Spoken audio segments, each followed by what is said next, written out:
আসসালামু আলাইকুম। Welcome to my another mini blog. যেহেতু আমি ফার্স্ট টাইম ব্লগিং করছি, তো আমি ব্লগিংয়ে সম্পূর্ণ নতুন। তো আজকে আমার ফুচকা বানাবো, দেন ফুচকাটাই আমি দেখাচ্ছিলাম। তো এখানে আমার বোন আবার বলতেছে সেও নাকি আমার মতো স্কার্ফ করবে, তাই আমি তাকে এখানে স্কার্ফটা ঠিক করে দিতেছিলাম আরকি।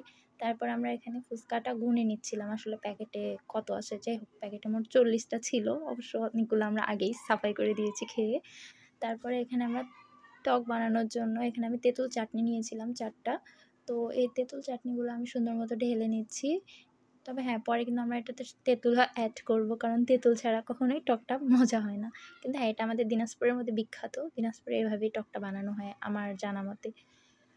এখন আমার টকগুলা দেখুন সব বের করে নেওয়া শেষ। এখন আমরা এটার মধ্যে অ্যাড করব হলো গিয়ে পানি। তো পানিটা একটু বেশি করে দিয়েছি যেহেতু আমরা ফ্যামিলি মেম্বার অনেক বেশি। আমি পরে আরও পানি এড করছিলাম এটার সাথে, আমাদের হয়নি। দেন এখন আমরা তেঁতুলটা ঠিকভাবে দিয়ে দেবো এটার মধ্যে।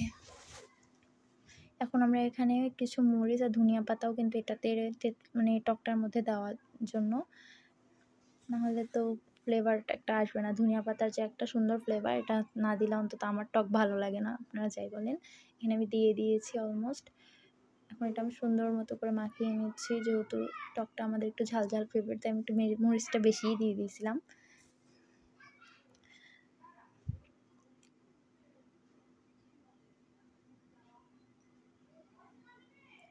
এখানে আমি আমার বোনকে কাজে লাগিয়ে দিয়েছি, বেচারা বলতেছিল কাজ দাও আপু, কাজ দাও। এখানে ওকে ডিমও ঠিক করতেছিল ও। দেন আমি ফুচকা ভাজতে চলে আসি। এখানেও আমাদের ২ বোনের যুদ্ধ লেগে গেছে অলমোস্ট, কারণ ও গ্যাস জ্বালাবে, আমিও গ্যাস জ্বালাবো। দেন আমরা ২ জন মিলেই চুলাটা জ্বালালাম আরকি। তারপরে এখন ও ওনাকে ভাজবে, আমি ওকে অনেকটা সাইডে সরিয়ে দিয়েছি। এটা আসলে আপনারা ভিডিওতে দেখতেই পাবেন। ও নাকি ফুচকা ভাজবে, আর ফুচকা ফোলার সময় অনেকটাই ছিটকে পড়ে তেল, তাই আমি ওকে অনেকটা দূরে সরিয়ে দিয়েছি। এটা নিয়েও বেচারি মুখ ফুলে বসে আছে। প্রায় অনেকক্ষণ আমার সাথে কথা বলেনি, এ নিয়ে আমাদের কথা কাটাকাটি অলরেডি হইছে। যাই হোক, এখন আমরা ফুচকাগুলা সুন্দর করে ভেজে নেব। ৪০ টা ফুচকার মধ্যে প্রায় ৪০ টাই ভালোই হয়েছে, কিন্তু অনেকগুলো ফোলেনি। দেন এখন আমি ওকে বললাম যে একটা খেয়ে রিভিউ দাও। ওর রিঅ্যাকশনটা দেখলে তো আমি হাসতে হাসতে শেষ হয়ে গেছি ভিডিও এডিট করার সময়। দেখেন ও বেচারা মানে কি বলবে, ও কথাই খুঁজে পাচ্ছে না। দেখেন ও কীরকম করে।